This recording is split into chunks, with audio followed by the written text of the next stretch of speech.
Ok, ya estamos saliendo. Bueno, muy buenas tardes a toda la gente que nos está viendo en este momento. Disculpen por por las fallas técnicas pertinentes de la tecnología y el Internet.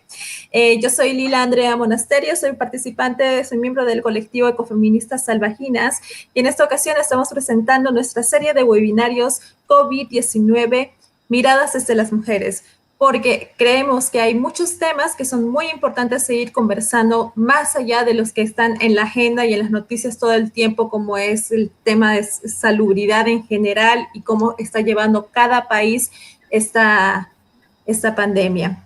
Tenemos como invitadas a representantes de las diferentes regiones de Bolivia, porque una de las cosas más importantes que nosotras tenemos en cuenta es que queremos queremos visibilizar la representación de las diferentes mujeres en las diferentes regiones de Bolivia, porque Bolivia, al ser tan pluridiversa, con sus 36 naciones indígenas, con sus tantos idiomas y con sus tantas geografías diferentes, tenemos idiosincrasias que pueden variar o miradas de la vida, puntos de vista que pueden diferir en una región o en otra región.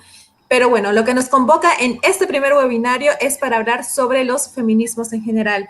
El próximo martes vamos a tener un webinario sobre tecnologías y el subsiguiente sobre educación, todo en torno a lo que se pueda conversar respecto a esta pandemia que ha desenmascarado, desnudado mucha discriminación, mucho odio, miedo, ignorancia y la ausencia de políticas públicas, sobre todo en el sector salud, pero también en otras formas. Quiero agradecer a la participación de estas invitadas que tenemos de La Paz, el Alto Cochabamba y Santa Cruz. Las voy a presentar. Tenemos a Rosemary Vilca, que está como Salvajinas desde el Alto. Tenemos a Eliana Quiñones desde la Aquelarre Subversiva desde Cochabamba, a Tania Tomichá, que está desde Feministas Autónomas desde Santa Cruz, y a Betel Núñez, que es feminista independiente, participante de la articulación de mujeres y feministas pluridiversas. Creo que lo dije bien.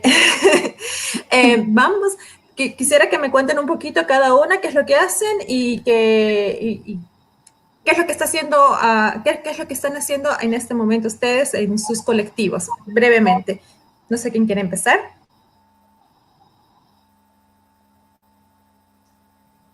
¿Betel? Dale. Hola, ¿qué tal? Yo soy Betel, desde La Paz. Soy parte de la articulación de mujeres y feministas pluridiversas de La Paz y el Alto, que es como una articulación de organizaciones y de mujeres independientes y de feministas independientes que tratamos de accionar conjuntamente, ¿no? De hecho, el 8 de marzo, bueno, el 9 de marzo hicimos la marcha, ¿no? Autoconvocándonos en la Ciudad del Alto por una posición política, ¿no? De apoyo a la Ciudad del Alto, pero además porque era una marcha que bajaba desde el Alto después de la represión a los familiares de Sencata, ¿no? Entonces era como posicionarnos políticamente en ese sentido. La articulación por lo general tiene muchas ramas porque muchas organizaciones hacen de todo, ¿no? Desde el ecofeminismo, lesbofeminismo, etcétera.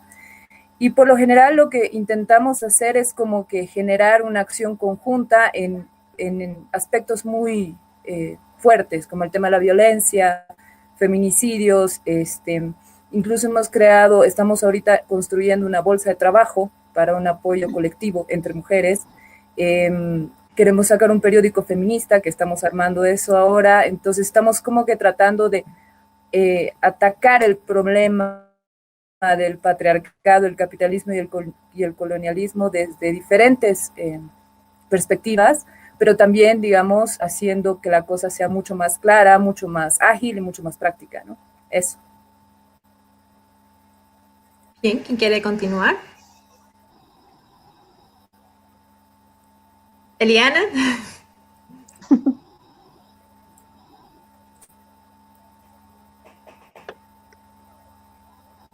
Hola, bueno, mandarles primero un saludo a todas las chicas, me alegra mucho verlas, aunque sea por pantalla, y a Betel, a Tanja, a, a Rose, entonces un gran abrazo, un gran saludo. Aquí mandar un saludo a todas las compañeras, compañeros que nos están viendo y me parece que es espacios, aunque sea virtuales, son bien importantes en estos momentos, ¿no? Mi nombre es Eliana Quiñones, yo soy parte del colectivo Aquelarre Subversiva, soy de mucho tiempo también, soy parte también de Las Semillas, y nosotras también pues vamos trabajando desde la acción directa, la cotidianidad, el día a día, en lo que es pues de construir todo lo que es este sistema capitalista, patriarcal, colonial. Entonces hemos estado accionando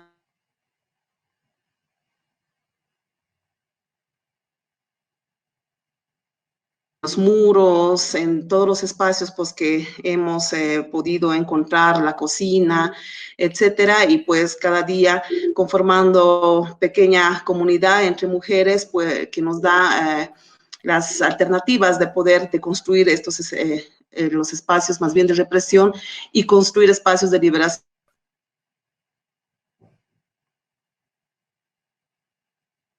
Bueno, muy también dispuesta a poder aprender y compartir nuestras experiencias en este momento tan surreal que estamos viviendo. Bien, perfecto.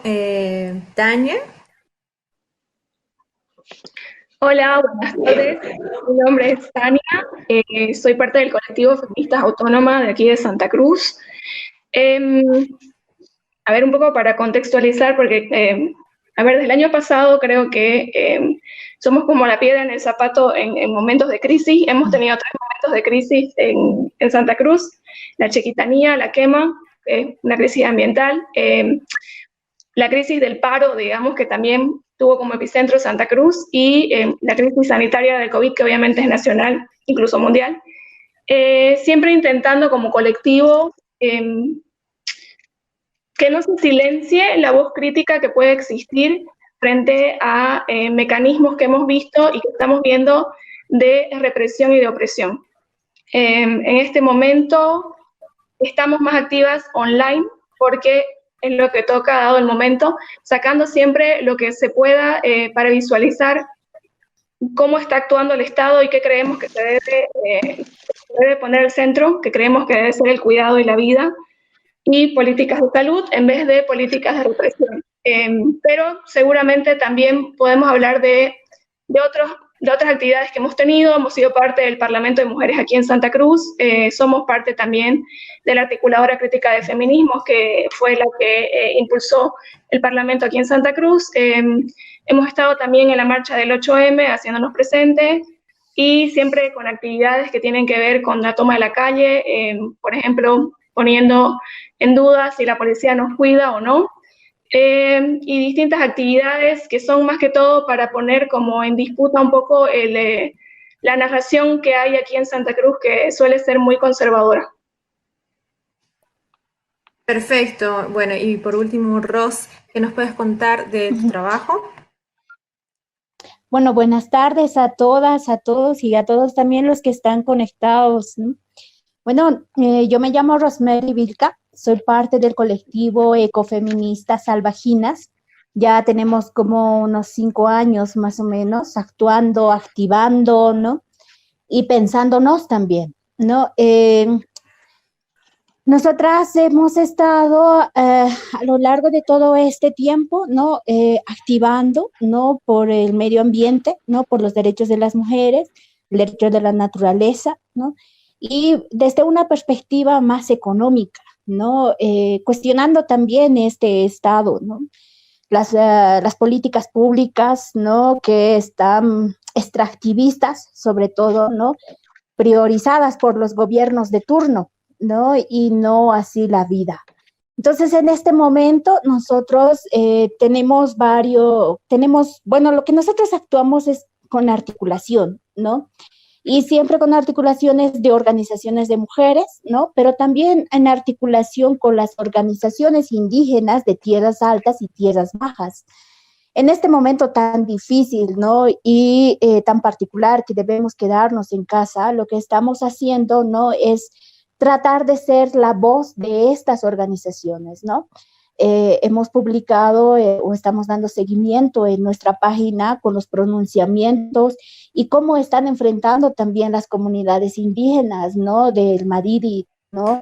Y de las tierras, ¿no? Entonces, tratando, como decíamos en nuestro último attach, ¿no? Estar en casa, pero no en silencio. Exacto.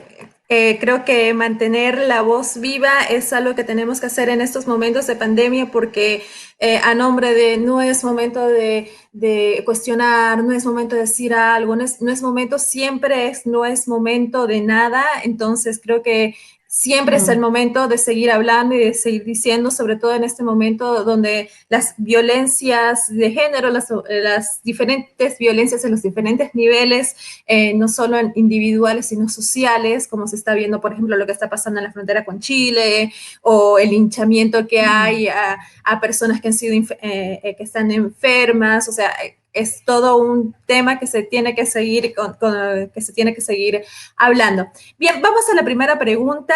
Quiero avisar a las personas que están viendo, debido a estos problemas que tuvimos con internet, tuvimos que cambiar el link del evento en YouTube. Entonces, en el link que estábamos compartiendo en la sala, en el espacio del chat, dejé el link donde se está transmitiendo en este momento la conferencia, entonces para que la gente que lo vea luego, que se haya perdido. Perfecto.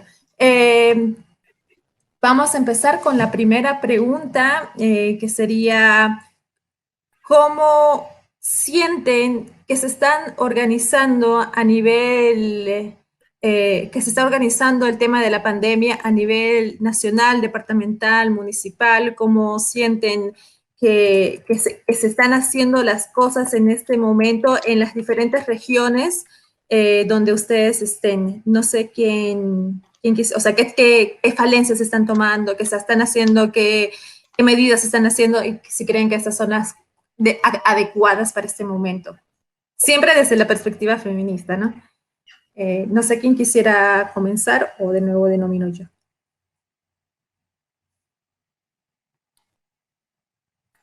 ¿Yo?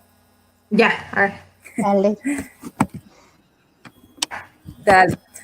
Bueno, yo creo que primero hay que pensar en contextualizar un poquito en, digamos, en qué contexto político nos agarró la pandemia, ¿no?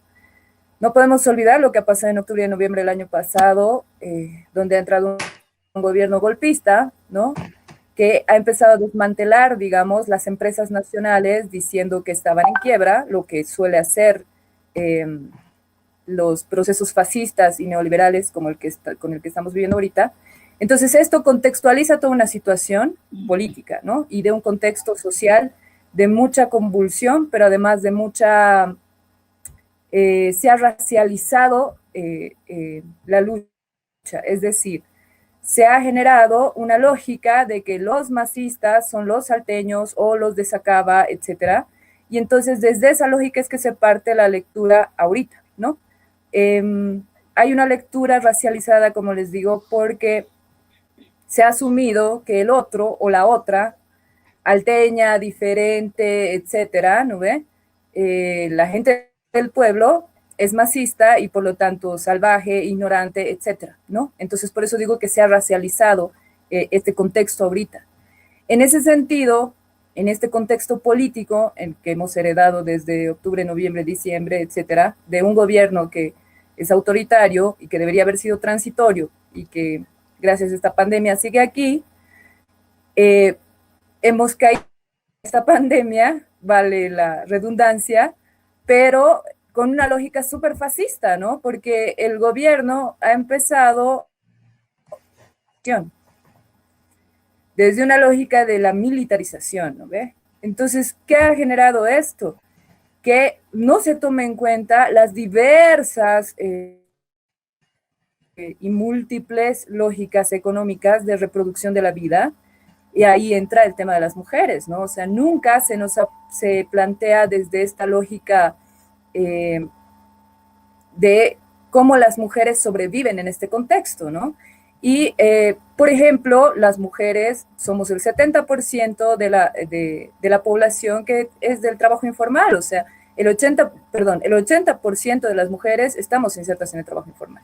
Y es decir, que cuando tú les bloqueas y les dices no pueden salir, ¿cómo sobreviven, no ve? Entonces, ese es ahorita el contexto en el que se ha situado la pandemia, ¿no? En un contexto político fascista donde hay una represión y no hay una lógica más bien de bienestar o de cuidado de la población, ¿no? En este sentido hay muchos datos que generan también un estado de situación de peligro para nosotras. ¿Por qué? Porque las mujeres ahora en la pandemia o morimos por hambre o morimos por un aborto clandestino o morimos a manos de un feminicida, ¿no?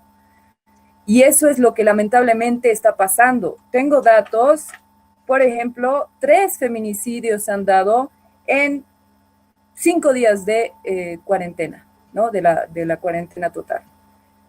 Y ahora, me imagino que había debido haber más, pero no se ha tomado en cuenta por toda digamos, los medios han ocupado el juego de esto de la pandemia, ¿no? Entonces, de alguna manera, desde una perspectiva de las mujeres, no se nos ha tomado en cuenta la forma de reproducción social que tenemos de la vida, pero además que muchas mujeres son cabezas de hogar. Y cómo reproducen su vida también, ¿no ve?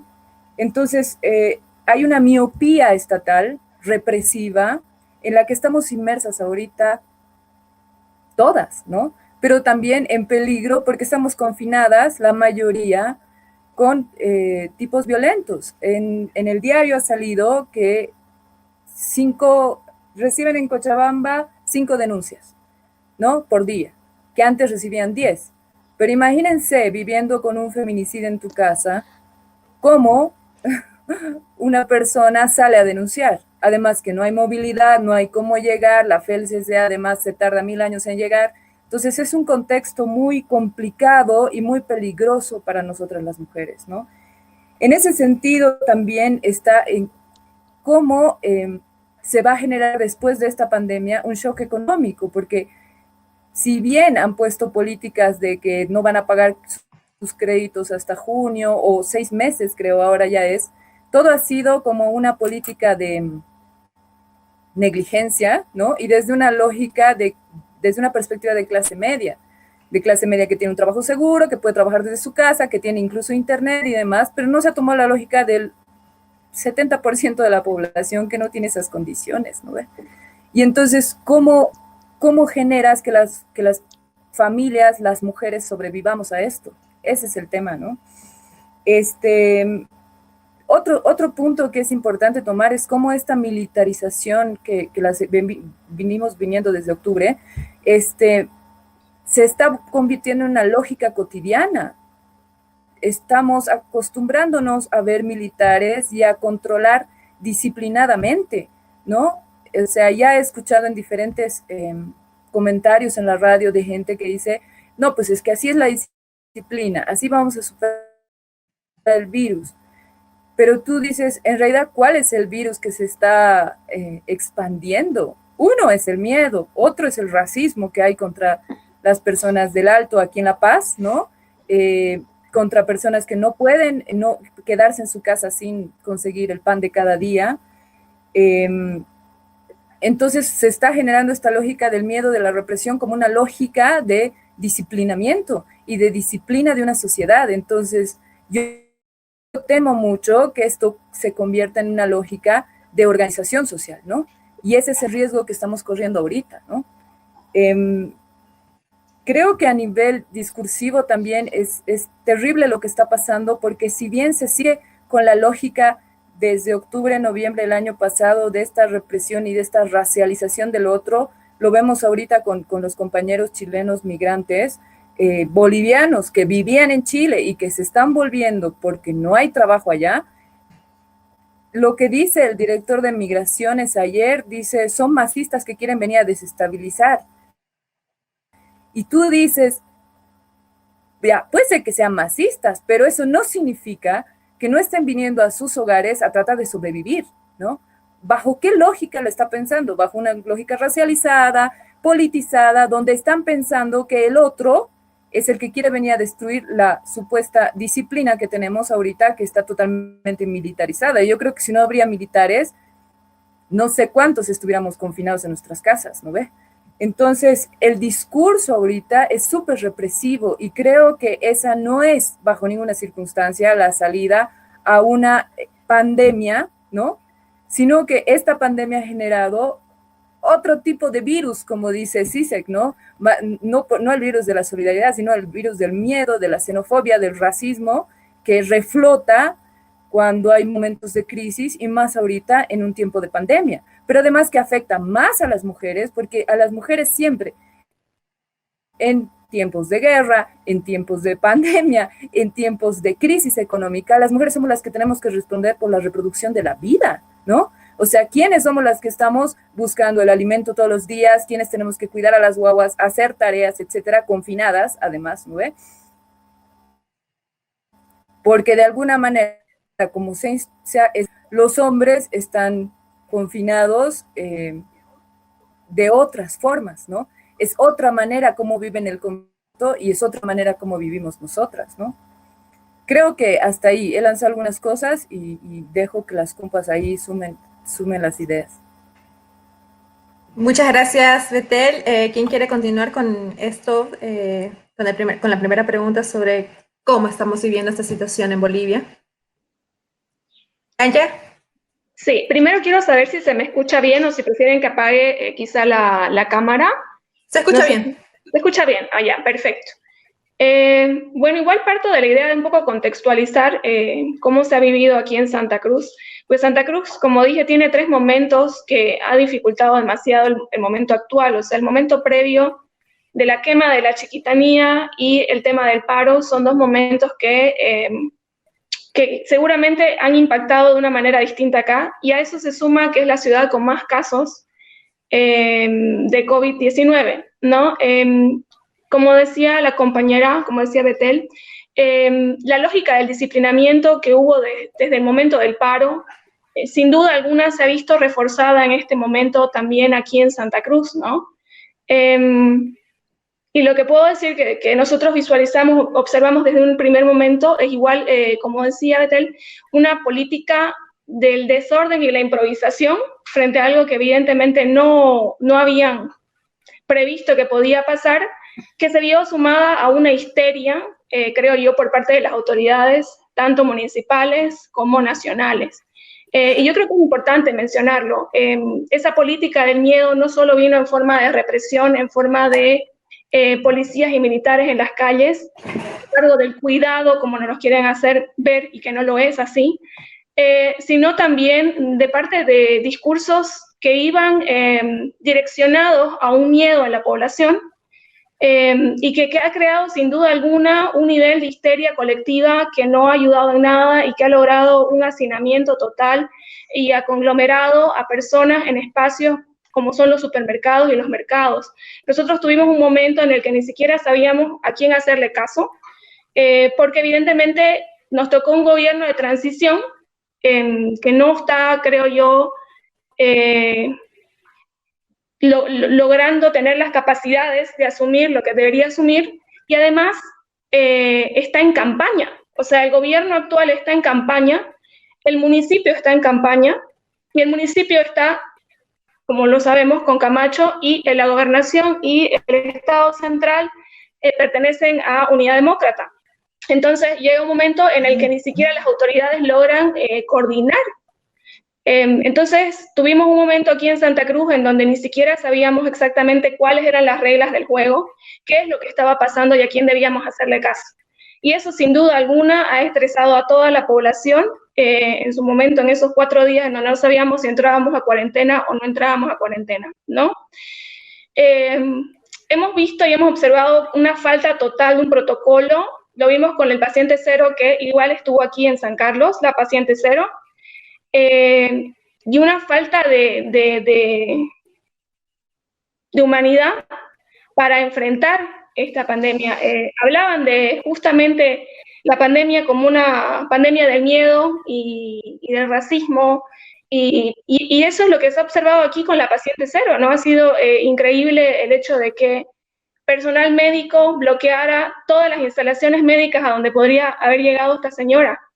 Entonces, fue sin duda alguna un momento de caos total en esta ciudad, en el que nosotros lo único que nos planteamos fue, ok, vamos a entrar en cuarentena. ¿Qué es lo primero que va a pasar? Va a pasar que las mujeres van a estar viviendo con sus violentadores. Entonces, nuestra primera acción aquí en Santa Cruz fue organizarnos para ver cómo se puede ayudar a estas mujeres que sin duda van a estar viviendo momentos terribles en casa. Y bueno, hemos logrado tener líneas de teléfono a donde se puede llamar y denunciar y ver la manera también de organizarnos, no solo dentro de Feministas Autónomas, sino con otros colectivos también, para ver la posibilidad de que si sucede algo o alguien llama, pues tengamos ahí ese control colectivo frente a la FELCB, que como bien dijeron, no estaba funcionando como debería. Dicen que ahora ya está mejorando por la presión que ha habido, pero sí en su primer momento, cuando sucedía algo, pues no había cómo ayudar a las compas que estaban viviendo un momento de violencia. En ese caso nos hemos organizado para decir, bueno, este número puedes llamar, puedes hablar con tal persona, pero también te podemos ayudar a que realmente exista un protocolo para ayudarte y sacarte de ese espacio violento. Un segundo momento en el que nos organizamos fue, también ya lo mencionó Betel, observando esa represión que ha habido, ¿no? El poner la represión como en el centro, no el cuidado, no la salud, sino el control y la represión a través de policías y militares. Y nosotros lo que hicimos en ese momento fue decir, ok, la población seguramente va a agarrar esta narrativa para decir, nos están haciendo lo correcto, nos están cuidando, y nosotros cómo podemos más bien decirles no, no es esa la manera en que nosotros deberíamos afrontar un problema de salud pública.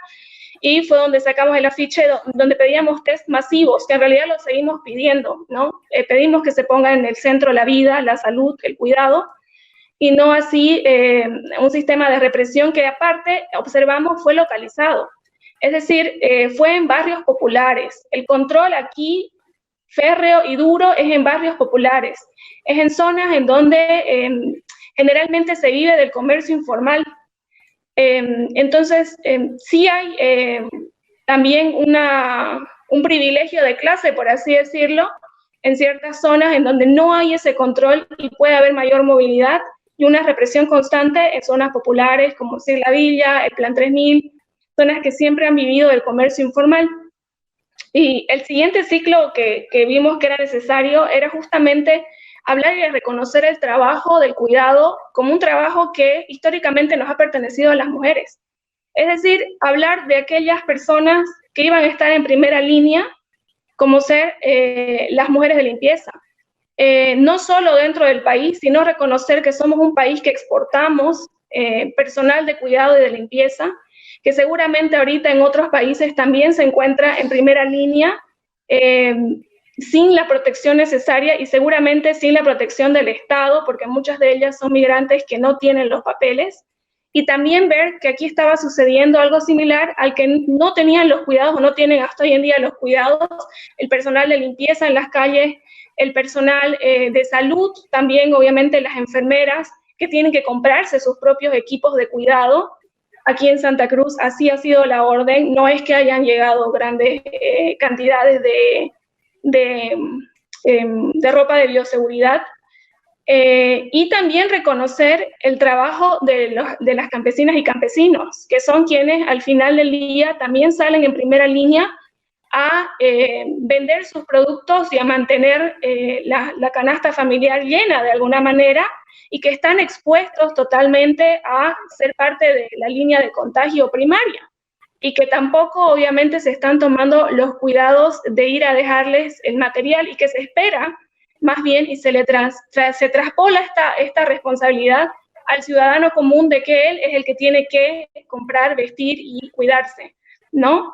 Y la siguiente cosa que trabajamos o que estamos queriendo trabajar, que viene ya a continuación, es hablar también del tema educación, que creemos que es fundamental. Ayer estábamos charlándolo un poco, de entender que aquí va a haber una brecha educacional muy grande entre el sistema privado y el sistema público, porque aquellos que estén en el sistema privado pues tienen la facilidad de las clases virtuales.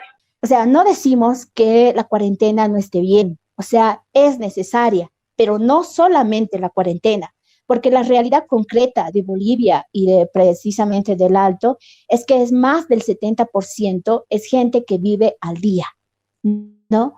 Entonces, no puede hacer una cuarentena totalmente cerrada porque son más del 70% de las personas que viven al día, comen al día, trabajan al día, y si no trabajan un día, pues no tienen para comer. ¿Qué ha hecho la gente frente a esto? Porque al frente lo que nosotros vemos, ¿no? Son partidos que se están disputando electoralmente la coyuntura. Vemos al frente a los militares, a la policía, ¿no? Que no habla, sino que grita, que agrede, que encarcela, que golpea. Y vemos al frente, ¿no? También gente, ¿no? Gente que no le importa entender esta realidad concreta que tenemos en la ciudad del Alto. ¿Por qué lo digo, no? Por algo que la Betel mencionaba, ¿no? La racialización de la ciudad del Alto, la estigmatización de la ciudad del Alto, ¿no? Hace de que la gente no muchas veces de otras ciudades no entiendan cuáles son nuestras necesidades. La gente lo que ha hecho aquí frente a todo eso ha tomado yo diría dos acciones.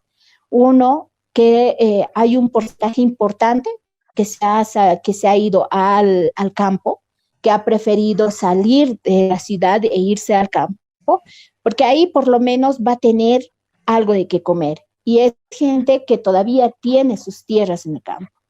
La segunda, ¿no? Es que se ha quedado acá y ha visto formas de cómo puede sobrevivir. Entonces, está viendo algunas formas de cómo vender alimentos, vender cualquier cosa que salga todos los días para poder subsistir, ¿no? Tú vas caminando por las calles, que me ha tocado ir hasta La Ceja, ¿no? Por una emergencia. Tú ves en las calles, ¿no? Y es mujeres, la mayoría son mujeres que están en las puertas de su casa vendiendo refresquito, vendiendo alguna verdura, vendiendo cualquier cosa que pueda vender, ¿no? Para poder al día por lo menos hacer algo. Lo otro que también queremos visibilizar, ¿no? Es de que muchas de las mujeres indígenas, campesinas, ¿no? Hay lugares donde no hay medios de comunicación, no existen medios de comunicación, por tanto, no existe información. Todas las medidas que se han dado económicas, ¿no? Va a ser imposible que lleguen a estos lados. Por tanto, la precariedad de las mujeres, ¿no? Indígenas, campesinas, va a ser aún mucho peor. Otra de las cosas que queríamos establecer, ¿no? Es de que los medios, no existen políticas públicas de salud. Todo es una improvisación, ¿no? Ahora, no es casual que los médicos, por ejemplo, estén en primera fila en la batalla y estén totalmente descubiertos. Acá, cuando se trasladó el primer paciente de coronavirus, ¿no? En las noticias salían por todo lado, ¿no? Que la gente no entiende, ¿no? Y por ignorancia cierra las puertas de los hospitales, todo eso, y no dejando entrar a las personas. Pero ahí tú dices, o sea, la gente, uno no tiene información. Segundo, ¿no? Si no tiene, que se llama las mínimas condiciones de salud, ¿no? Tiene que ver la forma de cómo cuidarse y cómo cuidar a su zona, cómo cuidar a su gente, ¿no? Entonces ha sido, ¿no? Más que todo el desespero de poder cómo defenderse contra el coronavirus. Ahí que nosotras queremos establecer, ¿no? Es de que muchas de las acciones que se están tomando desde el gobierno no tiene ninguna salida planificada y sostenible en el tiempo. Es de ahí que vemos que es posible que existan, ¿no? Gente que la gente va a salir, ¿no?, a las calles porque se le está acabando sus ahorros, se le está acabando, ¿no?, su alimento que tenía guardado, todo eso. Entonces, no hay forma de cómo puedan sostener, ¿no?, esta cuarentena si es que si es que realmente no se paran, ¿no?, y ponen políticas públicas, ¿no?, y medidas económicas reales y de acuerdo al país y de acuerdo a las ciudades, ¿no?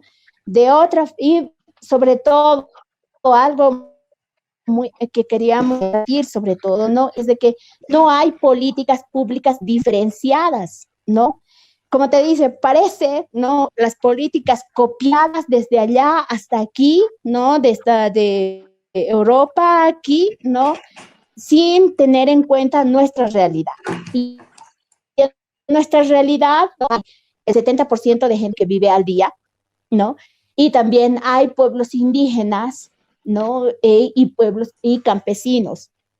No se está tomando en cuenta a los pueblos indígenas de tierras bajas, ¿no?, donde no tienen ni salud, ni educación, ni medios de comunicación, y que si se entra, que se llama así, sin ninguna previsión, sin ninguna planificación, podemos estar frente a un etnocidio realmente, ¿no?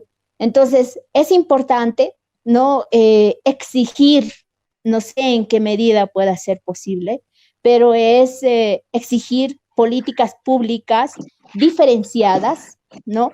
Políticas públicas de salud diferenciadas y económicas diferenciadas para poder ver alguna probabilidad de que la cuarentena sea sostenible en este tiempo.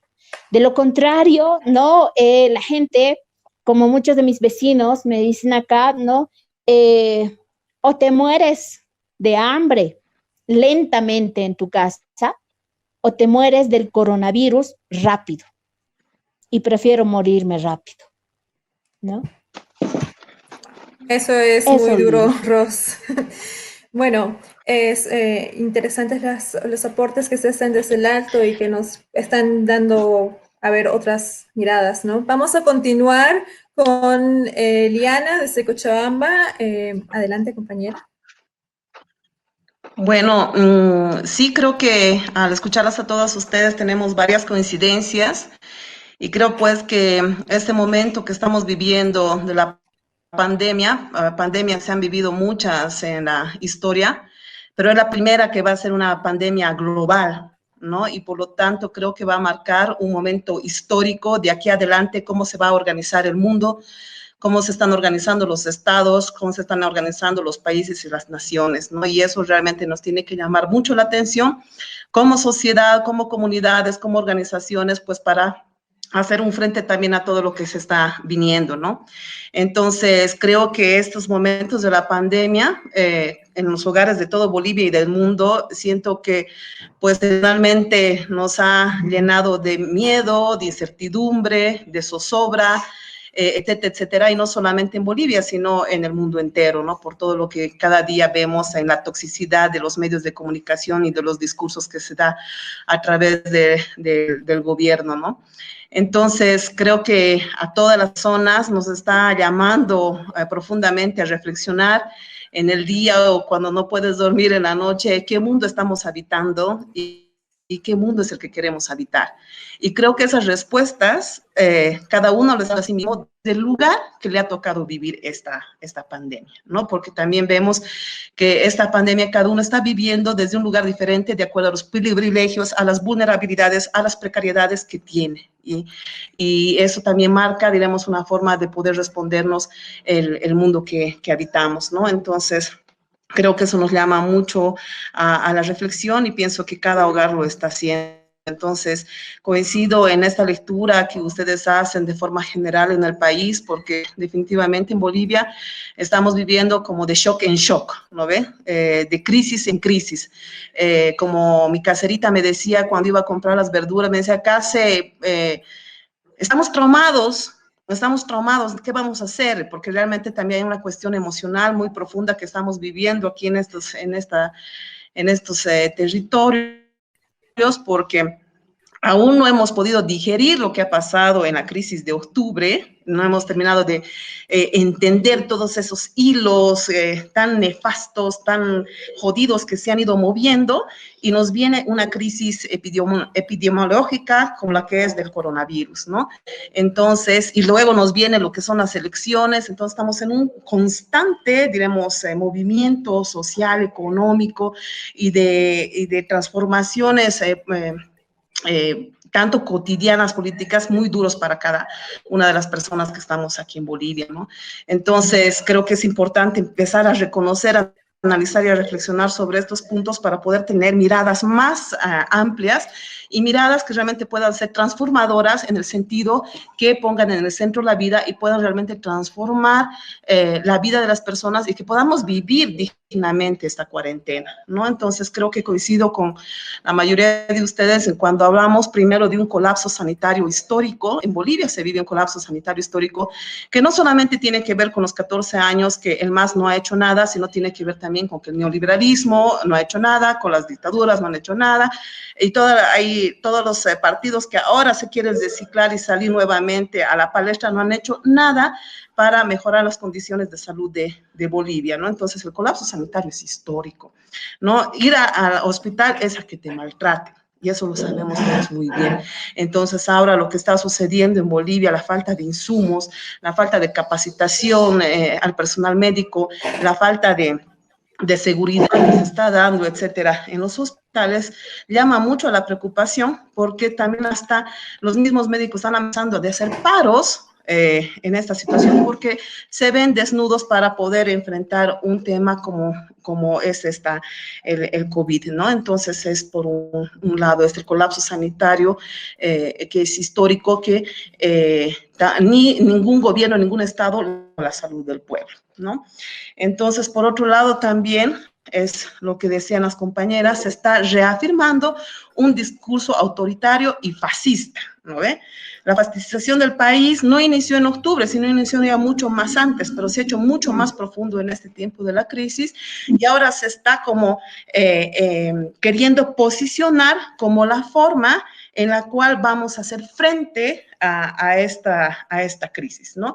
Entonces, la forma en que nos hablan desde los medios de comunicación o cuando Murillo, López salen a la tele es para amenazar, es para meter miedo, es para meter pánico, es para decirte que vas a entrar a la cárcel, etcétera, y no transmiten ningún tipo de respuesta hacia esta crisis pueda generar otro tipo de pensamiento en la gente, ¿no? La gente vive amenazada por la pandemia y por el gobierno, ¿no? Entonces, eso es muy, muy grave y tenemos que empezar a visibilizar esta situación, porque las medidas que están tomando muestran su incapacidad y la improvisación que se está generando día a día en el Estado, y lo que está generando profunda confusión en la población, ¿no? Que para quién es el bono, quién recibe, qué día salgo, va a haber cuarentena, no va a haber cuarentena, a qué hospital tengo que ir, cómo va a ser la forma si me contagio, etcétera. No existe una información clara, real,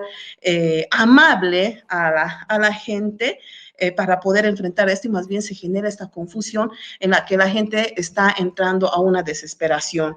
Y esta desesperación justamente causa, yo pienso, como dos cosas, ¿no? Por un lado, que la gente empiece a sacar su fascista interior más duramente, como son los comentarios que nosotros podemos ver ahí en el Facebook, que realmente a veces te sorprendes mucho, como incendien la casa de quien se enfermó, o que se mueran de hambre, que nos importa esa gente, no dejen entrar a los compañeros migrantes y compañeras migrantes de Chile, etcétera. Esa fascistización individualista tan dura que promueve el discurso autoritario del gobierno, ¿no? Entonces, con esa forma no se va a resolver nada. Entonces, muy ligado a eso, pues está esta militarización de la crisis, ¿no ve? Una militarización de la crisis en la cual se criminaliza la pobreza, o sea, tienes que estar en la cuarentena sí o sí, y renunciar pues a tu venta de tu refresquito, de verduras, o a tu entradita informal que tenías al 100%, y te quedas ahí. Y si no sale, y si sales, pues eres un ignorante, como decía, ¿no?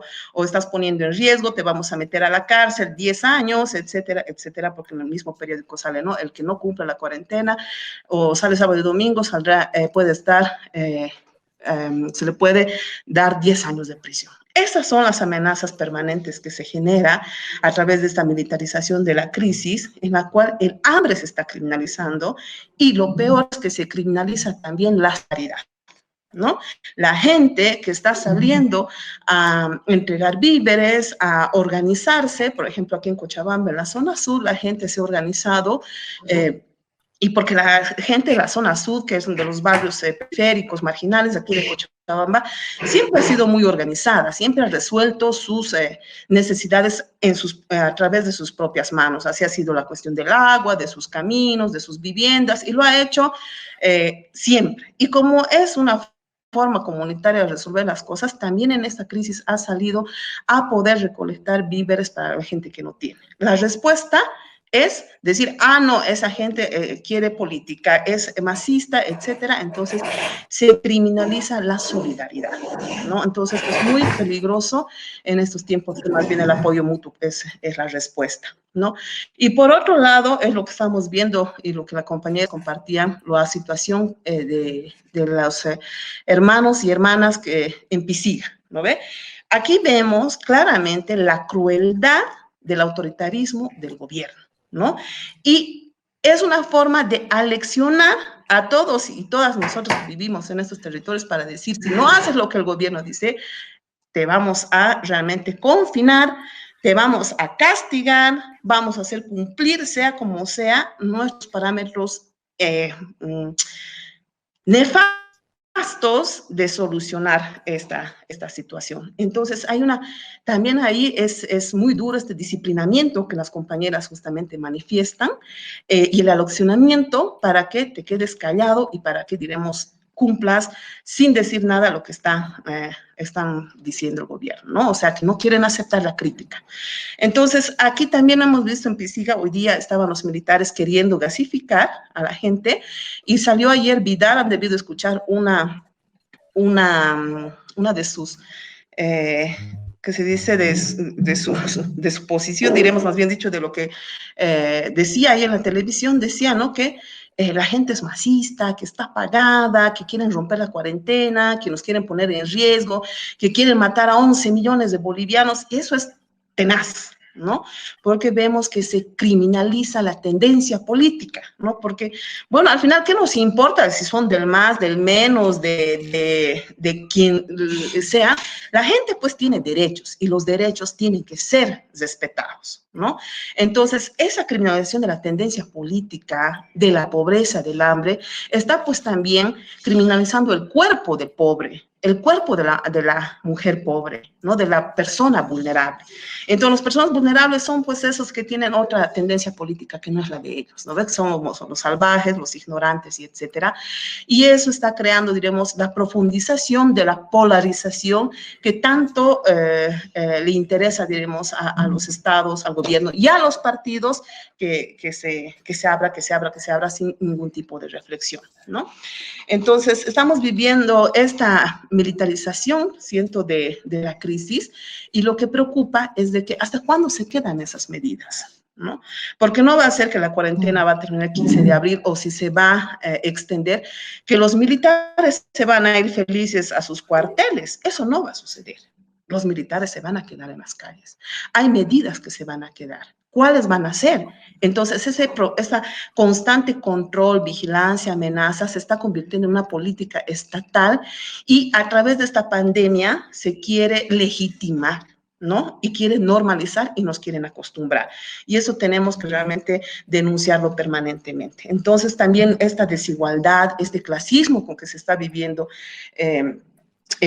la crisis, tiene que ver nuevamente con el beneficio a quienes y el palo a quienes, ¿no? Entonces, el palo a los pobres y los beneficios a las oligarquías, a los banqueros, etcétera, ¿no? Los banqueros no pierden ni un centavo, las oligarquías, las empresas están trabajando, están produciendo, están ganando, ¿no?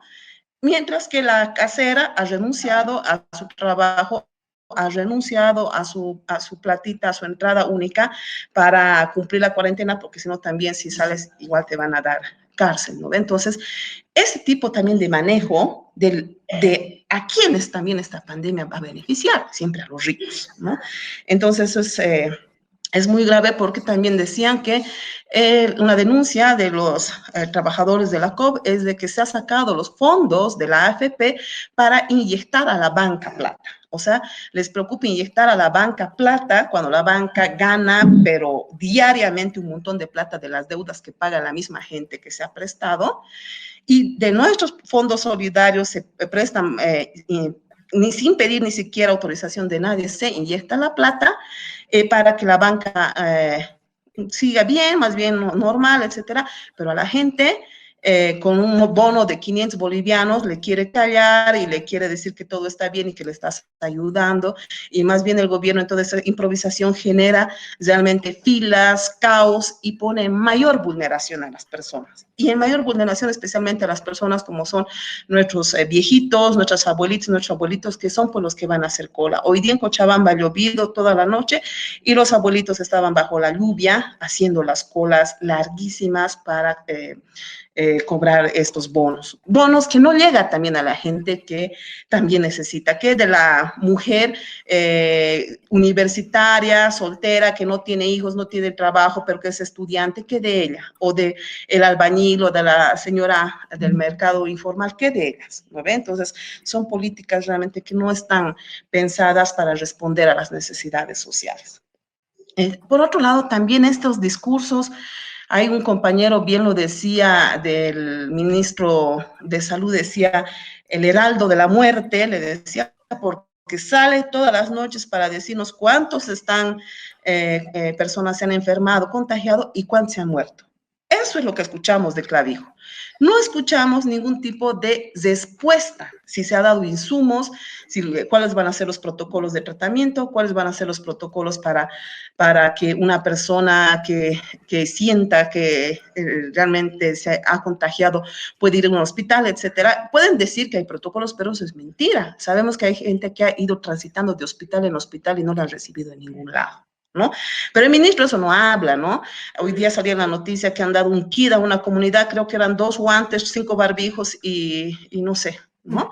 Entonces, ¿de qué ineficiencia estamos hablando? Entonces, el ministro nos viene a dar un mensaje de muerte, ¿no? Nos viene a dar un mensaje de confinamiento, de que no salgas si te quieres salvar, porque si no, estás chao. Y esto mismo está generando que haya una criminalización del cuerpo de las personas enfermas.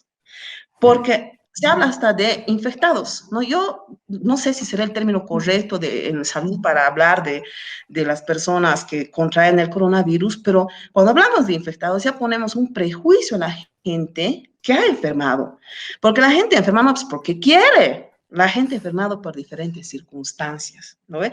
Y nadie está exento de enfermarse, pero aquí lo que se está haciendo es que los demás tengan una individuación para que no te ayuden, se asusten, se está generando eso. Ese es el discurso que está generando esta forma también de ver a la persona que enferma. Y definitivamente tenemos que saber que es una enfermedad que, ahí lo decía hasta la Merkel en la Alemania, o lo decía en Ecuador, tal vez el 70-80% de la población se enferme, ¿no? Pero ¿cuál va a ser la respuesta? ¿No? Entonces también hay que decir, el ministro nunca sale a decir cómo han curado o cuántos se han curado o que es una enfermedad que se puede curar, ¿no? No dice eso, sino nos miente el miedo porque son sus políticas estatales que quieren prorrogarse en el poder y quedarse como la línea, ¿no? Entonces ahí en todo lo que está sucediendo vemos la permanente campaña electoral vergonzosa, ¿no? Vergonzosa de la Yanine Áñez, del Murillo, de Doria Medina, etcétera, que a través de esta pandemia quieren hacer campaña. Eso es gravísimo, ¿no? O sea, nuevamente vemos, no les interesa la vida de la gente, ¿no? No les interesa la vida de la gente. Y esto está muy promovido por los medios de comunicación. Medios de comunicación página 7, perdón, pero es una barbaridad, no que perdón, en su cara, tengo que página 7 es un medio totalmente vendido, como El Deber, y etcétera, etcétera, etcétera, muchos de estos medios que solamente ahondan la zozobra de la gente y la polarización, ¿no? Y ante todo vemos esto pues también en la clave feminista, ¿no? Que frente a toda esta pandemia, esta crisis global, esta crisis en nuestro país, estos puntos que estamos lanzando, son por los cuerpos de las mujeres los más golpeados, ¿no? Los cuerpos de las mujeres que aunque haya pandemia, el patriarcado no para. La violencia dentro de las casas se siguen dando, las violaciones, los feminicidios. Entonces, es en este panorama de preocupación que ahorita hablamos, pensar en una mujer que tiene que estar confinada con su maltratador y con sus guaguas y con sus niños más confinados como maltratadores, realmente es muy angustioso, muy angustioso. Y creo que la tarea de las feministas es ver de cómo poder hacer seguimientos, denuncias, etcétera, en este sentido, porque ahorita para la policía nunca le ha importado el tema, pues ahora peor, ¿no ve? Porque prioridad es estar en la calle maltratando a la gente, no va a estar ayudando a una mujer que está viviendo violencia, ¿no? Y también podemos ver así que las tareas del cuidado dentro de las mujeres en los hogares se han duplicado, se han triplicado, ¿no? Porque ahora también tienes que hacer las tareas del cuidado, entonces hay que también hablar mucho sobre eso. Entonces, creo que ahí coincidimos bastante en esta lectura que tenemos. Y también yo quería pues compartirles algunas cosas que pasa aquí en Cochabamba que llama mucho la atención de la ignorancia en cómo se está manejando este tema, porque en Cochabamba, por ejemplo, el alcalde Leyes, que hace poco ha salido de la cárcel cuando fue acusado de una corrupción en frente, han debido escuchar de haber tergiversado, más bien dicho, recursos de unas mochilas escolares que se tenía que dar, las hizo con sobreprecio, estuvo en un juicio, etcétera, etcétera. Un caso comprobadísimo, y ahora el tipo nuevamente es alcalde. Saca una ley que han debido leer, que en la disposición final y única dice que se llama al ayuno a todos los cochabambinos para poder hacer frente a la pandemia, porque se ha dado cuenta que la ciencia no puede responder y que la única salida es Dios. Eso está en la ley, aquí en Cochabamba, en una ley municipal. O sea, ¿qué nos están diciendo? No hay capacidad, no hay propuesta, nos están llevando un oscurantismo de pensar que el ayuno además a la gente que tiene hambre, o sea, es una sinvergüenzura, ¿no? O sea, ya no sé las palabras, la ignorancia en su máximo esplendor que está gobernando el país en un momento tan crítico, ¿no? Entonces, el otro caso, por ejemplo, en Cochabamba, de un señor que se enfermó y que liberaron el cuerpo y después de recién llegó el análisis del COVID y salió positivo, pero ya habían hecho el funeral, ya habían hecho, la gente fue, etcétera. Entonces la comunidad está aislada por errores del CEDES, aislada porque no hay protocolos y se está poniendo en riesgo a la gente, las propias autoridades, ¿no? Entonces, es evidente que la gente tiene que estar preocupada porque, pucha, si así es así son los gobernantes, así se está manejando la crisis, ¿no? Entonces, hay que ir viendo, diremos, cómo está sucediendo esto, pero yo creo definitivamente que estos espacios de diálogo en los que estamos charlando, pues son espacios muy importantes, porque aparte, diremos, de todo este panorama tan preocupante que estamos viviendo, también existen respuestas de la propia sociedad. Y creo que eso es lo importante, porque es claro que el Estado no nos va a resolver nada y nunca lo ha hecho, ¿no? La visión que el Estado se encargue de la salud, de la educación, etcétera, viendo una forma estadocentrista, que les tenemos que exigir, que ellos nos tienen que dar, que pagamos impuestos, es cierto, hay que exigirle, hay que denunciar, etcétera, pero no hay que esperar mucho, ¿no ve? Sino más bien hay que empezar a resquebrajar esas formas autoritarias estatales de dar respuesta a estas crisis a través del apoyo mutuo, la solidaridad, la cooperatividad, la comunidad, que son los lazos comunitarios quienes están dando respuesta eficiente Aquí en Cochabamba, por ejemplo, se han organizado redes de apoyo a la zona sur, ¿no?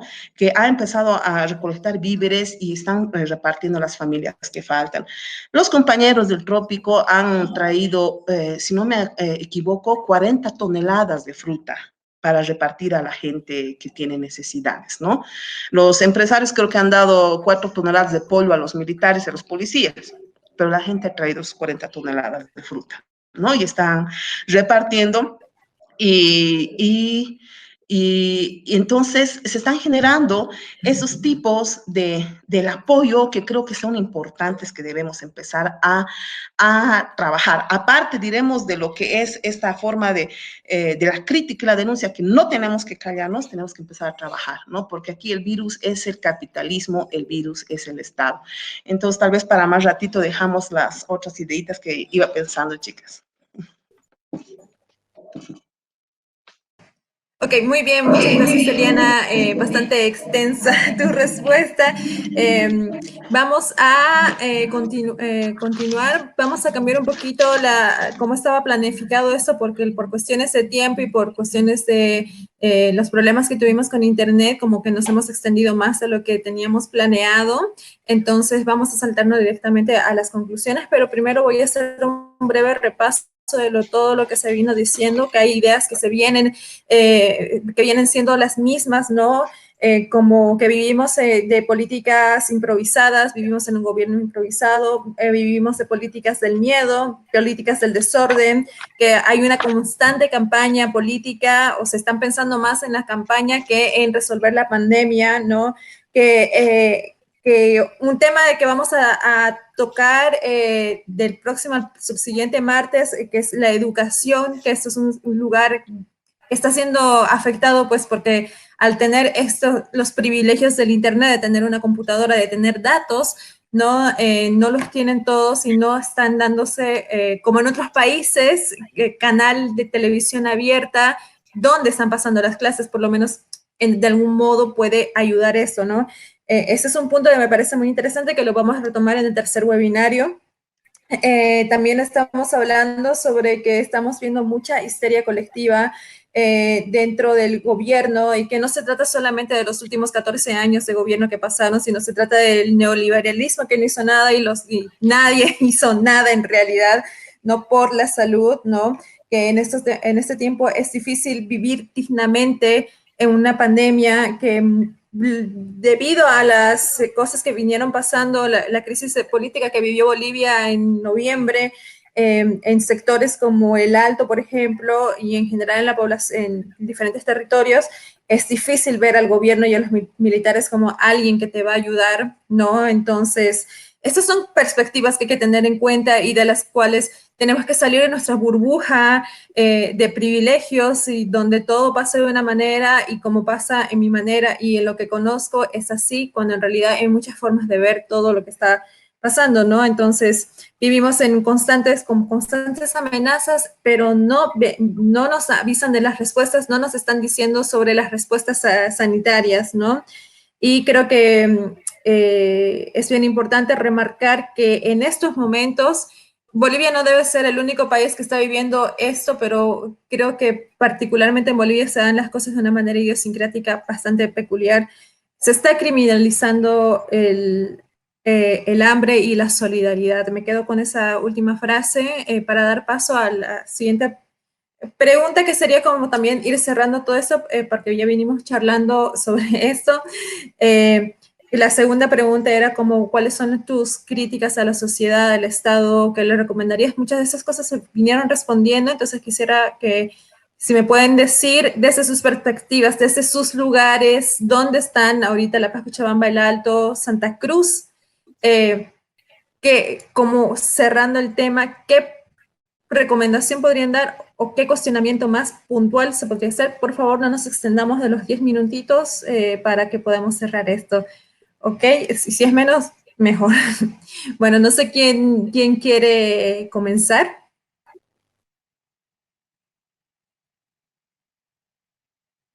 Vamos a Santa Cruz, ¿puede ser? Hola, nuevamente. Sí,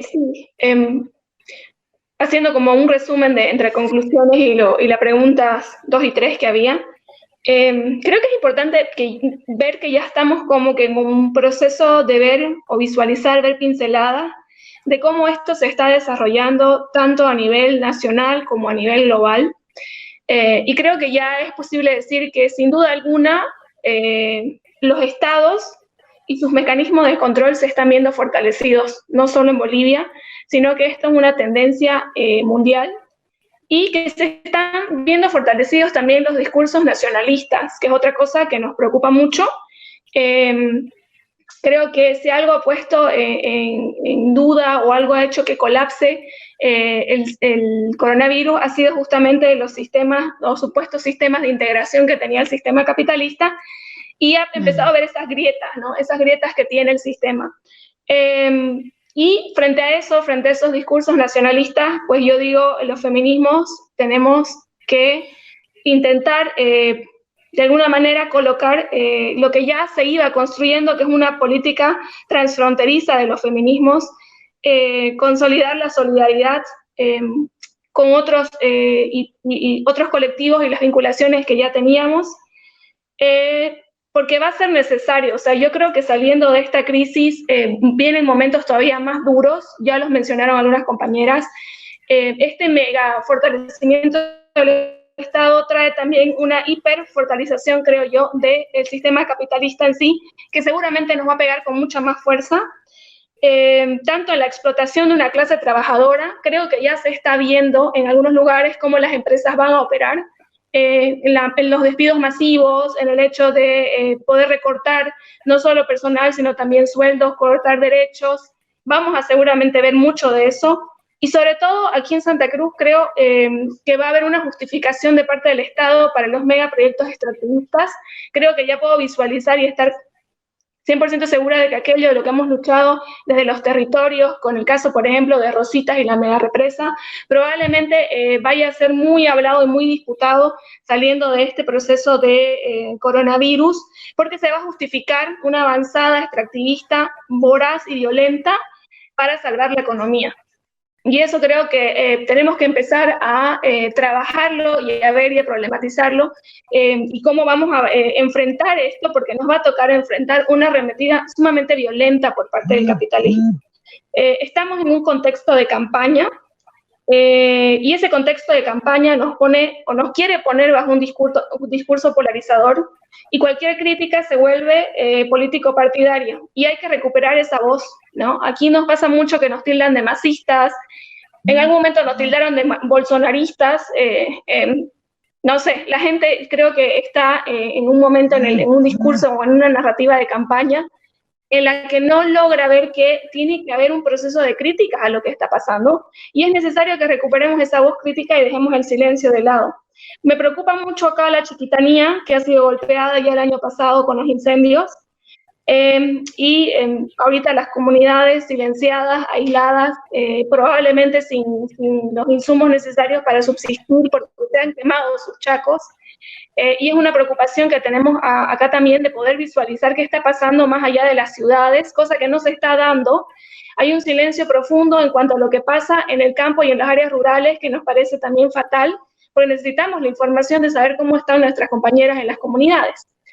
Me pareció muy interesante el concepto que manejaba la Eli de la criminalización de la pobreza y de la solidaridad, porque es evidente que esta política del miedo y de la represión, puesta al centro de todo el programa improvisado que ha sido contra el coronavirus, está poniendo de una manera autoritaria un sistema que, de paso, vemos nosotros con mucha preocupación, está reforzado dentro de la sociedad, que la sociedad lo pide, porque se ha creado un sistema de política del miedo que hace que piensen que esta es la solución real a un problema que evidentemente es de salud.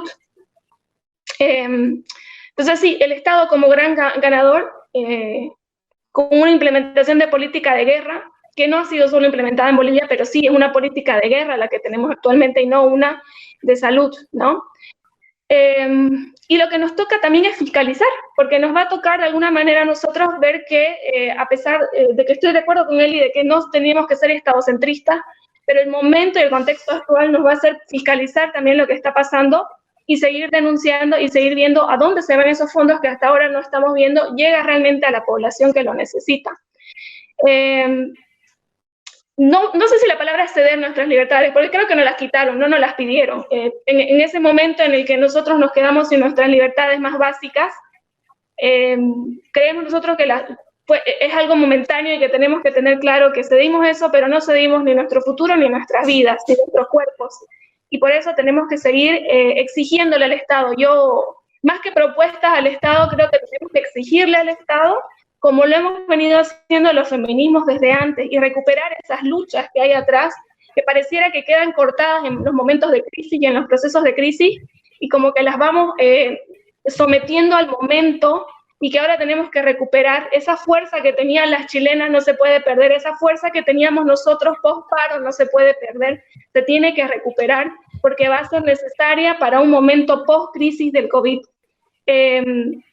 Y como decía la Eli, estoy totalmente de acuerdo en no llegar a poner nunca la palabra cuidado junto a Estado. Nosotros teníamos un canto claro que era: el Estado no nos cuidan nuestras amigas. Entonces, le exigimos al Estado las responsabilidades que tiene que asumir, porque el cuidado nosotros lo tejemos en el subsuelo, en las colectividades. El cuidado lo tejemos en comunidad, y eso no se tiene que perder. Volver a nuestras luchas y llamar a salir de esa asfixia en la que nos pone esa política del miedo. Muchas gracias, Tania. Muy importante lo que dices sobre las hermanas en las comunidades indígenas, porque es necesario saber todo lo que pasó, principalmente con todo lo de los incendios del año pasado. Creo que ha sido bastante terrible lo sucedido. Quiero aprovechar este momento para leer un extracto de lo que nos dice la compañera Ruda Lipascuqui de la comunidad Uchupiamona, que nos había mandado un mensaje, que dice: mi perspectiva como mujer e indígena, ya evidente en el antes de esta crisis pandémica, como otras limitaciones que tenemos, es el derecho de las defensoras de derechos humanos de poder estar comunicadas a través de medios eficientes de acceso a Internet, que se supone es un derecho humano. Sin embargo, los pueblos indígenas, como siempre, somos relegados en este acceso. Por tanto, de recibir y acceder a información o comunicar sobre lo que ocurre en los territorios, si hubiesen emergencias de salud o difusión de medidas de prevención del COVID, entre otros. Discriminaciones de esta naturaleza con nosotras se hacen más evidentes, que ya lo eran antes con los ataques a los territorios, pero hoy más que nunca se evidencia esta situación. Ni se diga de que nos llegue alguna de las medidas gubernamentales de bonos y otros que están determinando este gobierno. Creo que es importante visibilizar estas formas de violencia también hacia las mujeres que lideran organizaciones que tienen obligaciones, pero por los planes de gobierno siempre estamos relegadas y no se pueden cumplir. Creo que es una voz que nos faltó en este webinario, pero que en un siguiente webinario vamos a tener uno específicamente sobre líderes indígenas en Bolivia. Lo acoto debido a que salió en el tema qué está pasando con ellas, ¿no? ¿Quién nos está diciendo algo sobre ellas? Bueno, continuamos, por favor, con, no sé quién quiere continuar, Betel, quizá. Sí, gracias, Lila. Bueno, absolutamente de acuerdo con las compañeras. La verdad es que este espacio de repensar y repensar las ideas y repensarnos nosotras también ayuda un montón. Yo creo que entre las cosas que estamos de acuerdo es que al Estado no se le pide favores ni se confía en él, ¿no ve? El Estado es colonialista, patriarcal y capitalista. Pero lo que sí, y lo que han dicho las compañeras es cierto, hay que exigirles. ¿Por qué? Porque nosotras pagamos impuestos de todo, ¿no? O sea, nosotras no podemos vivir fuera del Estado, lamentablemente. Pero lo que sí también creo que es urgente es cómo este Estado está poniendo en las manos de las personas la responsabilidad de morirse o no. Y ese es el problema. Y siempre lo ha sido, además, ¿no ve? O sea, la responsabilidad de que vos te generes tu plata para comer, aunque no estés en pandemia, es tuya. Y esa es la lógica capitalista y neoliberal, ¿no? Que una se siente mal cuando tiene un emprendimiento, le va mal, pero en realidad no está viendo la gran estructura de un sistema capitalista que al final nos lleva a eso. Y terminamos siendo los frustrados de esta sociedad, ¿no ve? Y más en compañeras que trabajan y que se alimentan al día. Entonces, de alguna manera, el Estado deja en nuestras manos, pero sin embargo, o sea, nuestra reproducción de la vida, pero sin embargo nos chupa todos los impuestos para poder pagar a los milicos para que nos repriman, ¿no? Entonces, yo creo que lo que hay que hacer es exigir, pero además exigir que se hagan las pruebas masivas, porque si no, no vamos a poder controlar esto. O sea, si encierras a la gente a que se muera de hambre en su casa, o en el caso de las mujeres, que se mueran de hambre, o que se mueran de un aborto, o que se mueran porque viven con su feminicida al lado, entonces, ¿cómo vamos a resolver esto? La idea es que, a la par de lo que están haciendo, no solamente de la represión, sino estos de los test masivos urgentes, creo que es algo que tenemos que exigir. Segunda cosa, se les ha aumentado el sueldo a los policías. Al final de cuentas se están invirtiendo en la banca, como decía la Eli, y en los militares, pero no están invirtiendo en mínimas condiciones para los médicos, las enfermeras, las compañeras que limpian los hospitales, etcétera. Entonces, ¿cómo vamos a parar eso? No hay una política de esto. Entonces, sí hay que exigir y hay que fiscalizar de hasta dónde y a dónde se está yendo la plata, que también ha sido donada desde la Unión Europea. ¿Dónde se han ido esos millones? Ni siquiera están pudiendo repartir barbijos. Las compañeras tienen que sí o sí comprarse, no contagiarse, ¿no ve? Pero esto de, a la vez que en nuestras manos esté esa responsabilidad, es demasiado sinvergüenza, ¿no ve? Y este Estado es bastante sinvergüenza. Entonces, es exigir que este sistema, que nuestro sistema de salud funcione. Lo mismo, y retomo a la Eli, no es que porque no han hecho en 14 años lo del sistema, sino que no lo han hecho históricamente. Pero lo peor es que desde el 2009 lo teníamos en nuestra constitución política, el sistema de salud único y gratuito y universal, pero tampoco lo hicieron, ¿no? Entonces creo que es urgente ponernos mucho más fuertes, porque sí es cierto que después vamos a estar más jodidas, compañeras, y somos las mujeres las que vamos a estar más jodidas. ¿Por qué? Porque representamos el grupo más precarizado laboralmente, y además que en nuestras responsabilidades está nuestras familias, nuestras guaguas, los enfermos, los ancianos, etcétera, ¿no ve? Entonces se nos suman responsabilidades.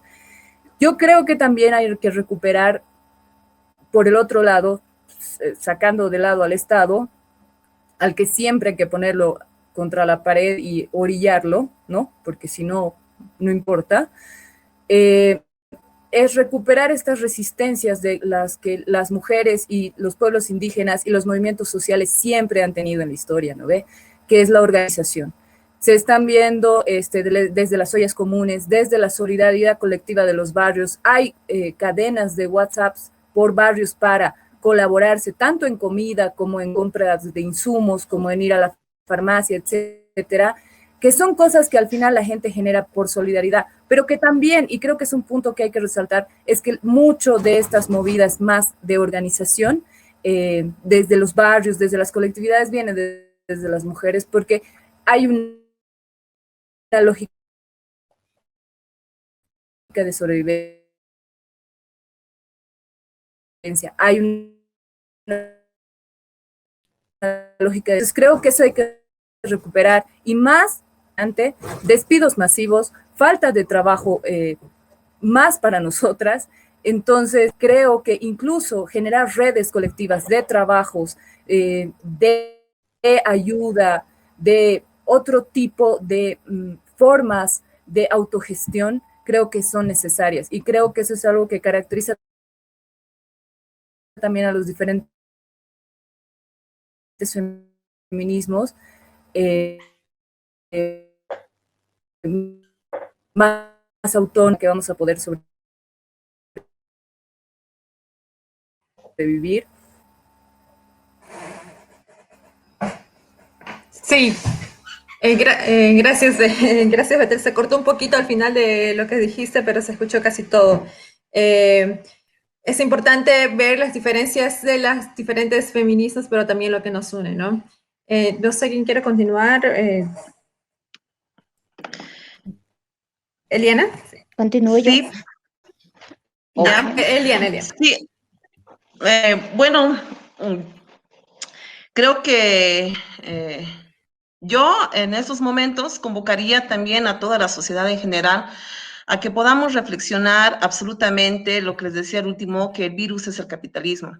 Este sistema que se muestra como el más poderoso se sustenta en la precariedad económica, de salud y la precariedad social de la población. Entonces, un sistema de acumulación de riquezas en la cual solamente privilegia a unos y les jode a los demás. Entonces, creo que hay que también ver que todo eso también, todo lo que estamos viviendo es producto de ese sistema capitalista que también se vive en nuestra sociedad, ¿no? Entonces, en ese sentido, creo que tenemos que ir pensando también en la redistribución justamente de la riqueza, porque aquí yo definitivamente no quito en ningún momento la responsabilidad del Estado frente a esta pandemia, porque en lo que debería funcionar en el Estado, por lo menos pues, en estas situaciones de contenciones masivas que se tienen que hacer, pero nos damos cuenta de que para eso funciona, no están preparados para nada, ¿no? Entonces, al Estado, coincido, hay que exigirle transparencia y hay que exigirle cuentas. ¿Dónde está la plata que se está donando o la plata que se tiene dentro de las diferentes esferas o de las diferentes instituciones estatales? Aquí nos hacen creer pobre, pero en Bolivia hay harta plata que está en manos de las oligarquías, que está en manos de los empresarios, que está en manos de la banca privada, que está en manos de los latifundistas y etcétera, ¿no? Entonces, realmente tenemos que exigir que esas platas que existen y que existen en esos territorios y que son producto del trabajo de la gente, es producto, diremos, del sudor de la gente, tenga pues que comunitarizarse y socializarse entre todos. Entonces eso tiene que ser algo bien dispuesto, bien fuerte, que tenemos que ir, bueno, ir trabajando, diremos, en poder generar estos espacios, ¿no? Al Estado no se le tiene que exigir, se le tiene que denunciar, se le tiene que criticar profundamente con todo esto que ya hemos conversado, pero también creo que es necesario empezar a hablar también desde la propia autonomía. Lo que decía María Galindo a mí me parece bien importante y me ha hecho pensar harto cómo también preparar el cuerpo para el contagio, ¿no? Eso es algo bien que, se te dice, hijas, ¿de qué hago? ¿No? Se te eriza la piel, pero es un asunto muy importante de la autonomía, porque con la forma en que cómo estamos o el Estado está manejando esta pandemia, nos muestra claramente que no nos va a dar respuesta. Frente a toda esa precariedad, parece que la gente que está enferma está haciendo al matadero, y eso ya lo hemos visto en varios casos de gente que no ha podido ni siquiera acceder a un respirador, aún teniendo plata, ¿no? Entonces, eso tiene que ver con la autonomía, justamente, que nos ha expropiado el capitalismo, que nos ha expropiado el Estado, que tiene que ver el conocer nuestro cuerpo desde la alimentación, desde la medicina, de nuestras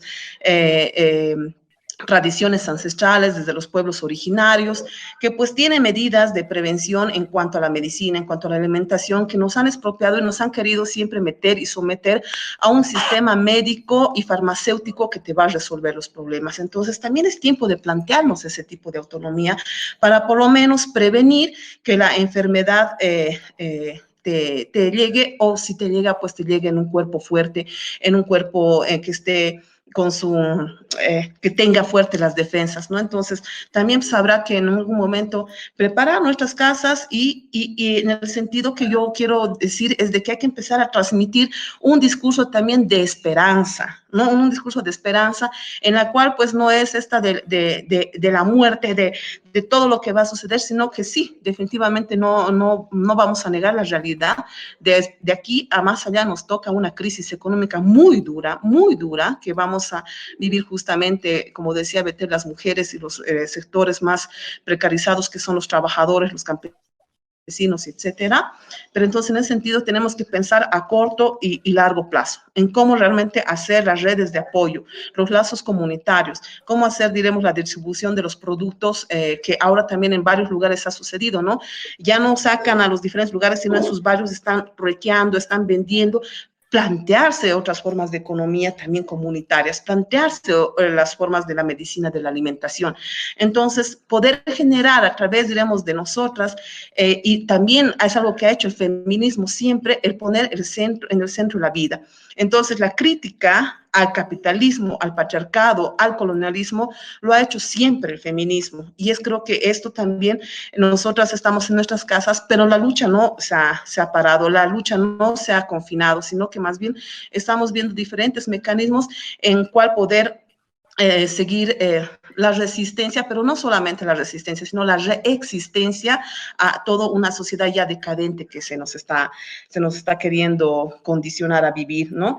Entonces, creo que son esas redes de apoyo de comunidad las que van a poder resolver y dar una respuesta a esta crisis, porque somos, pues, nosotros las personas que vamos a poder resolver nuestras necesidades a través de la organización en nuestros barrios, en nuestras comunidades, en nuestras localidades, etcétera, de una forma amable, de una forma cariñosa y no como lo hace el Estado a través de la amenaza. Creo que nuestro discurso también es la esperanza, es el cariño, es el amor, es el cuidado a las personas que se enfermen, es el respeto a las familias de las personas que se han enfermado y ver cómo podemos salvar esas vidas y cómo podemos tener realmente una vida digna, ahora una cuarentena digna para todas las personas. Entonces yo me quedo y lo que les quería decir, algo que me decía mi hermana, que me parece muy profundo como política en estos momentos, que no nos quiten el beso, que no nos quiten el abrazo, que no nos quiten el estar juntos entre cuerpos, porque es eso lo que es nuestra comunidad, que es eso lo que somos nosotros. Entonces, muchas gracias, chicas, y realmente aprendí mucho de ustedes. Muchas gracias, Eliana, por esa última frase bastante, o sea, es justo lo que se está pidiendo que no se haga en la pandemia, ni besos ni abrazos, ¿no? Entonces es como realmente replantear todo lo que, todo el sistema en el que estamos viviendo en este momento. Le doy la palabra a Ros para terminar y luego hacemos el cierre de esto. Gracias, Lila. Gracias, compañeras. Y bueno, yo quiero partir, ¿no? Diciendo de que el coronavirus no es el que ha causado la crisis, ¿ya? El coronavirus lo que está haciendo es reflejar, ¿no? La situación de crisis que hemos estado viviendo, yo diría, los últimos 50 años, ¿no? Creo que con esta emergencia de salud se están rompiendo muchos mitos. Y entre esos, ¿no? Es que el capitalismo, ¿no? Supuestamente era la forma de cómo se organizaban y cómo podíamos desarrollarnos. Pero lo que ha puesto en evidencia el coronavirus es que el capitalismo lo que ha hecho, ¿no? Es generar capital, tecnología, desarrollar la tecnología, ¿no? Para la guerra y para bienes suntuosos, pero no para el desarrollo humano, para preservar la salud, ¿no? No hay, o sea, hasta el país más rico, ¿no? Ha tenido problemas con que no tenía suficientes respiradores, suficientes barbijos, suficientes medicamentos, ni nada de eso, ¿no? Y yo quiero poner que se llama, si bien ahorita, por ejemplo, la salud es la emergencia de este momento y está mostrándonos la cara más cruel del capitalismo, porque también nos está mostrando de que yo no estoy de acuerdo en cuando dicen de que el coronavirus está o ha aumentado la violencia contra las mujeres. No es cierto. Lo que está haciendo el coronavirus está mostrando el grado de violencia que las mujeres estaban sufriendo. Está mostrando el grado, ¿no?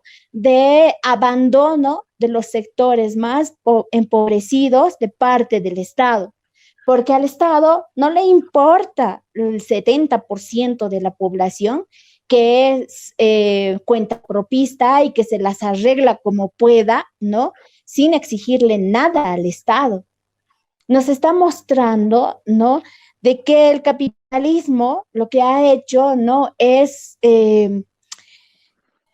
desarrollar toda su logística, ¿no?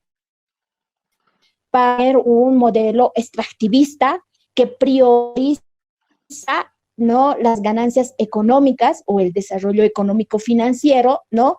a costa del desarrollo humano. Y yo creo que el coronavirus en este momento ha puesto o tiene que poner el debate, ¿no? en nuestro país y en el mundo, ¿no? Para ver qué clase de desarrollo queremos. un desarrollo, ¿no? Que esté mirado en el extractivismo, en lo económico, en lo financiero, en las transnacionales, ¿no? En garantizar que los bancos estén bien o en garantizar el desarrollo humano, en garantizar que la gente esté bien, de que tenga educación, que tenga salud, ¿no? Que tenga vivienda, que tenga una comida sana y fresca, ¿no? Creo que es algo que el coronavirus está poniendo ese debate, ¿no? Y creo que deberíamos debatir de eso. Porque si bien hay emergencias, que como sea, las vamos a solucionar, ya sea con las medidas paupérrimas que el Estado está poniendo o con las medidas que entre el pueblo empobrecido de las ciudades y del campo estamos solucionando, ¿no? Tenemos que debatir, ¿no? Hacia dónde habíamos estado yendo. Creo que es un debate que tenemos que enfrentarlo y tenemos que aprovechar esta coyuntura para para poder indagar, para poder, ¿qué se llama?, ver cómo nos organizamos a partir de eso, ¿no? Y quiero terminar, ¿no? Con algo importante, ¿no? Compañeras, yo creo que también, o sea, todo este ambiente de amenaza, todo este ambiente de ponernos en alerta, de terror, de tanta incertidumbre, ¿no? Es como si fuera que nos están llevando para que nosotros veamos solamente la salud, la educación y del día a día que vamos a hacer, mientras el Estado, juntamente con los empresarios, ¿no?, están poniendo políticas públicas ya, no pensando en el ahorita, sino pensando en cómo van a salir y cómo se les va a beneficiar a ellos, ¿no? Creo que otra de las cosas, ¿no?, que ha hecho el coronavirus y aprovechado el gobierno, decían la militarización, ¿no?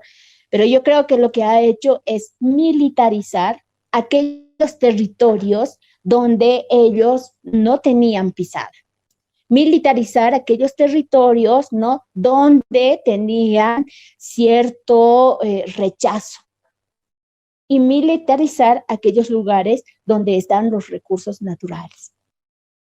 Entonces, en vista de todo eso, compañeras, yo creo que es necesario, ¿no?, que articulemos, ¿no? Creo que es la única forma de poder, que se llama enfrentar lo que se viene, o lo que estamos viviendo ahora, ¿no?, y lo que se viene en adelante, ¿no?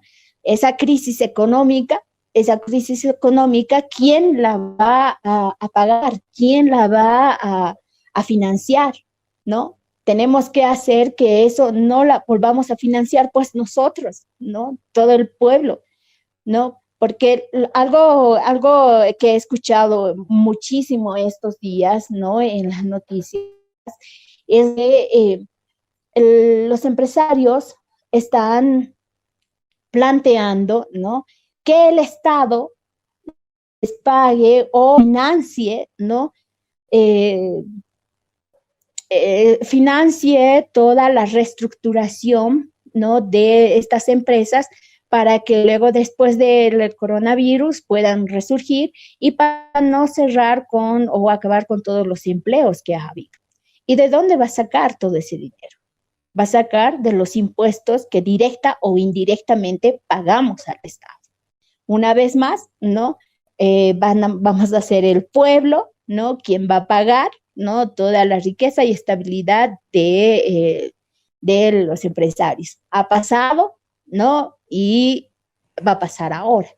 Entonces, yo creo que una de las cosas también, si bien necesitamos articular, yo creo que también necesitamos vigilar, ¿no? Y necesitamos también denunciar, que no podemos callarnos, ¿no? A son de que estamos mal, hay que se llama, ayer cómo salimos entre todo eso, no, compañeras. compañeras, ¿no? Yo lo que creo en este momento, o sea, necesitamos articularnos, ¿no? Necesitamos vigilar y necesitamos, ¿no?